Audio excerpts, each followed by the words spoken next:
Hello everyone, I'm Stephen West, this is Philosophize This. So after all these strategies end up not working out for him, eventually Camus comes up with a new strategy. The reason he's sitting in a bar confessing his sins to strangers is because his role in the world, as he sees it, is to be what he calls a judge penitent. And this judge penitent was one of the most important things Camus wanted to introduce in this book, so let's take it apart a bit. The term judge penitent, if you just look at the words that it's made up by, is in itself a contradictory thing.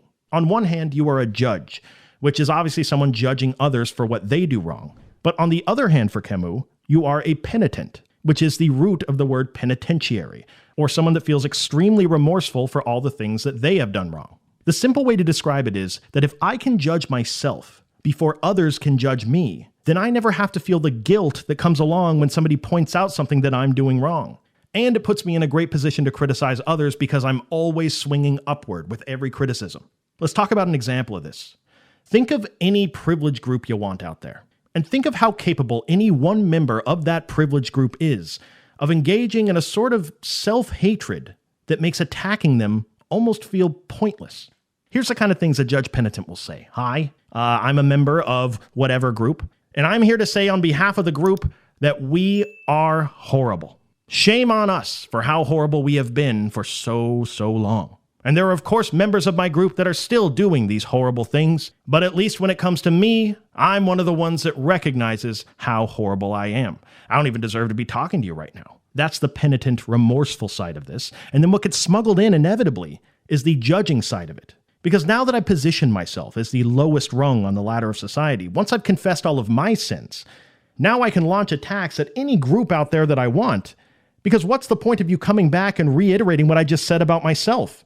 And even if you do come back at me, whoa. Look, I'm the first one to admit that I'm a piece of trash. I'm the worst. But as a piece of human garbage, can I not point out how other people out there are pieces of garbage as well? Can we not make the world a better place? That seems counterproductive. Revealing everything bad about yourself makes it impossible for anyone to criticize you in a way that fully stings like it should. This is Camus and his entire twisted strategy. He wants to transfer his miserable discontent about his own personal struggles onto everyone he meets. He wants to do this because if he can judge people while being impervious to a counterattack, if he can make people in his immediate proximity leave the conversation just a little more depressed about their place in the world, then he can leave the conversation still feeling that sense of superiority over others.